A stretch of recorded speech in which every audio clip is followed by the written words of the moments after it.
Hello अस्सलाम वालेकुम। अब नेक्स्ट जो है हम एंगुलर और पेरेंटल का क्लासिफिकेशन सिस्टम देखेंगे। जो एंगुलर और पेरेंटल थे, इन्होंने अपना एक सिस्टम दिया। ये दोनों जर्मनी के बॉटनिस्ट थे और इनका जो क्लासिफिकेशन सिस्टम है वो इक्लर के सिस्टम की मॉडिफाइड फॉर्म है, यानी कि ये उसे फॉलो करता है और इनके सिस्टम ने कम्प्लीटली रिप्लेस कर दिया है, जगह ले ली है बेंथम और हुकर के सिस्टम की।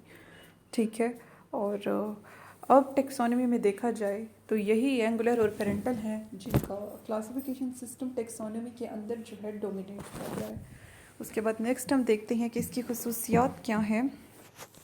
तो एक तो ये कि ये इसमें अवेनिटीज़ की बेस पे, यानी कि सिमिलरिटीज़ की बेस पे और फाइलोजेनेसी की बेस पे अरेंज किया गया है। ठीक है। और दूसरा, ये एक सिस्टमेटिक प्लान के मुताबिक ये सिस्टम है जिसमें पौधे जो हैं सिंपल से कम्प्लेक्स की तरफ अरेंज हैं। और इस सिस्टम के मुताबिक जो ज़्यादा पुराने थे, मतलब फ्लावरिंग प्लांट्स, वो पेरियंथ के बगैर थे। मतलब उसमें कैलक्स और करोला आपस में जुड़े हुए नहीं थे।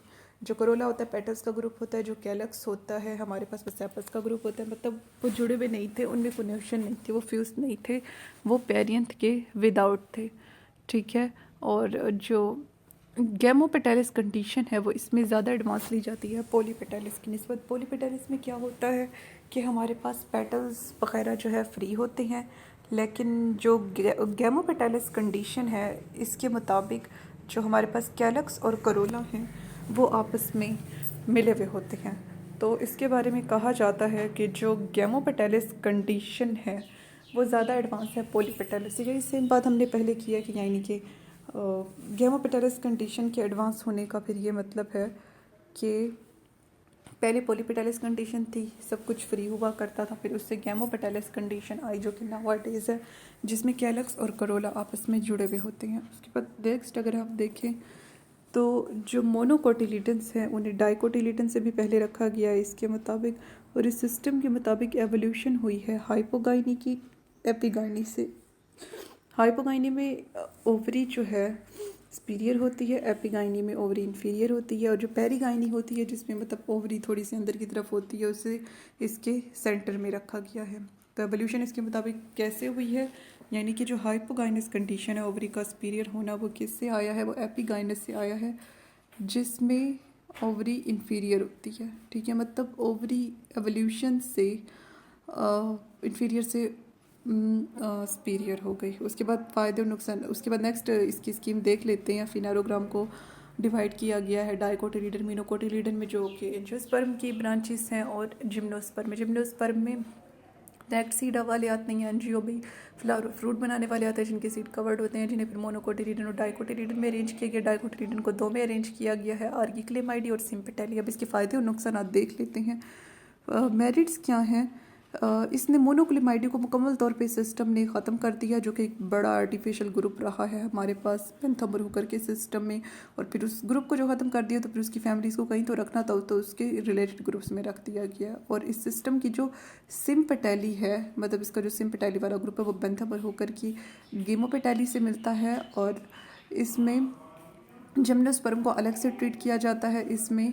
और जो फैमिलीज़ हैं इन्फीरियर ओवरी के साथ, ठीक है, मतलब इन्फीरियर ओवरी वाली जो फैमिलीज़ हैं वो लास्ट पे रखी गई है।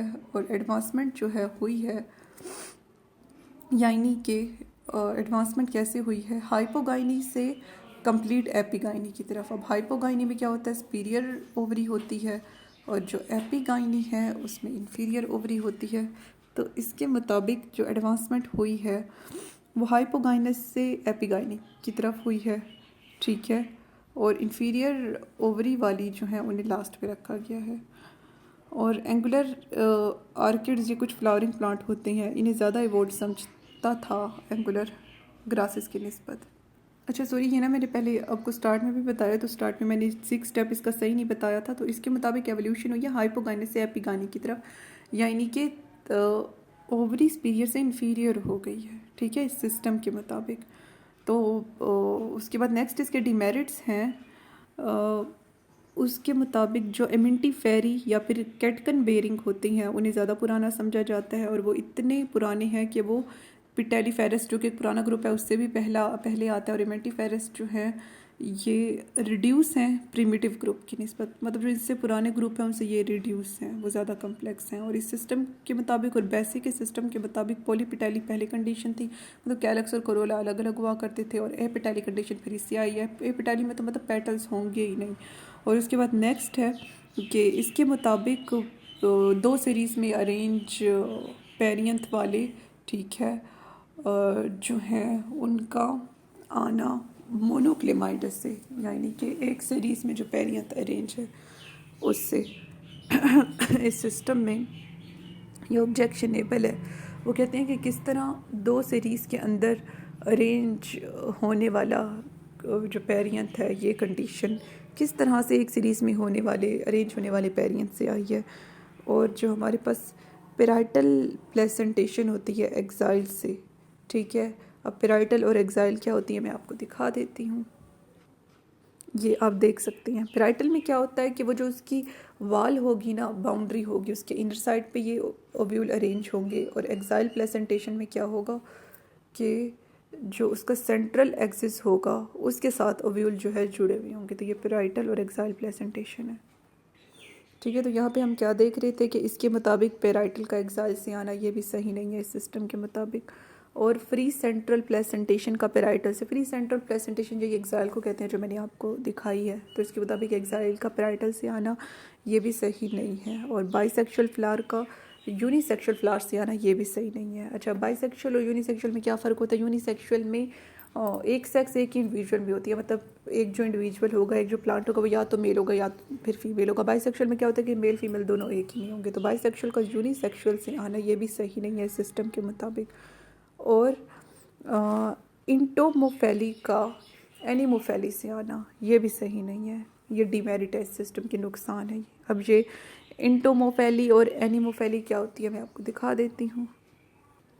अच्छा, जो एनीमोफेली होती है इसमें फ्लावर स्मॉल होते हैं और इनकॉन्स्पिशियस होते हैं, यानी कि क्लियर नहीं होते। लेकिन इंटोमोफेली में वो वाजे होते हैं, क्लियर होते हैं। नेक्स्ट आप रोक के इसके सारे डिफरेंसेस देख सकते हैं। मेन यही है कि इंटोमोफेली में वो चीज़ ट्रू होगी, एनीमोफेली में नहीं होगी। अच्छा, अब यू का वर्ड, यू मतलब ई यू, ई वाला जो यू होता है और ई का वर्ड जहाँ भी आए ना तो उसका मतलब है कि वो आएगा तो उसकी मतलब वो कि वो चीज़ क्लियर है, कॉन्स्पिशियस है, ठीक है, मतलब बिग इनफ टू अंडरस्टैंड, ठीक है, मतलब कि वो चीज़ वाज़ेह होती है।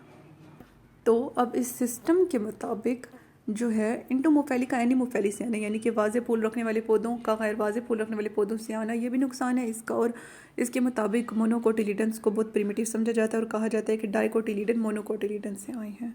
उसके बाद जो है हम क्लासिफिकेशन स्कीम देख लेते हैं इसकी। पहले जो है हमारे पास डिवीजन एम्ब्रियोफाइटा है, और डिवीजन एम्ब्रियोफाइटा साइफो डिवीजन एम्ब्रियोफाइटा साइफोनोगामा, ठीक है। डिवीजन एम्ब्रियोफाइटा साइफोनोगामा, यानी कि स्पर्मेटोफाइट, स्पर्मेटोफाइट कहते हैं सीड रखने वाली। ये सीड प्रोड्यूसिंग प्लांट है और इन्हें दो सब डिवीजन्स में डिवाइड किया गया है, जिम्नोस्पर्मी और एंजियोस्पर्मी। पहले जिम्नोस्पर्मी को देख लेते हैं। ये नेक्स्ट सीड रखने वाले होते हैं इन प्लांट्स को, इन फ्लावर और फ्रूट नहीं बनता। इन्हें दर्जल क्लासेस में डिवाइड किया गया है। क्लास काइकाडेल्स, ठीक है, क्लास बेनिडिटेल्स, क्लास जिंक Ginkgoales, class Ginkgoales, ठीक है, class Coniferales, class Cordaitales, class Gnetales, ठीक है। उसके बाद सब डिवीजन एंजियोस्पर्मी है, ये सीड प्रोड्यूसिंग फ्लावरिंग प्लांट है, इनका सीड कवर होता है फ्रूट से। इसे दो क्लासेस में डिवाइड किया गया, मोनोक्लेमाइडिड मोनोकोटिलीडन और डाइकोटिलीडन। मोनोकोटिलीडन क्या होते हैं? इनमें सिंगल कोटिलीडन होता है, ये पित्त और कैम्बियम के बगैर होते हैं। पित्त क्या होता है? ये सेंट्रल ब्लैक पोर्शन होता है किसी भी फूड में। कैम्बियम क्या होता है? ये उसके साथ वाले टिश्यू होते हैं जो कि उसकी ग्रोथ में किरदार अदा करते हैं। और इनके जो लीव्स होते हैं उनकी पैरेलल वेनेशन होती है। उस क्लास को दर्जेदार ऑर्डर में डिवाइड किया गया है।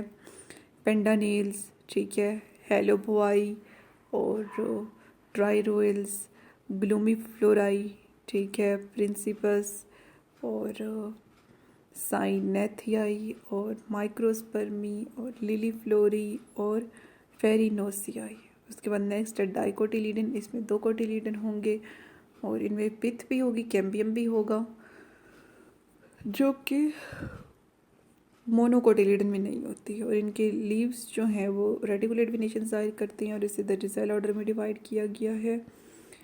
पाइपिरेल्स, सेलिकेल्स और माइरिकेल्स, पेडिडेल्स, यूर्टिकेल्स, प्रोटेल्स, पिलानोफोरेल्स।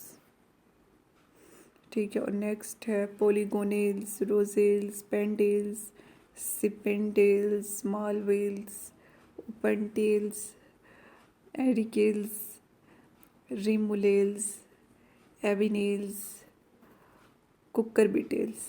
मैं तो इस सर्च में पड़ गई हूँ कि आप लोग ये याद कैसे करेंगे। मज़ा आ जाएगा, आप लोगों को चस आ जाएगी जब ये याद करने बैठोगे ना, पता चल जाएगा कि बॉटनी होती क्या है। अच्छा, बेस्ट ऑफ लक।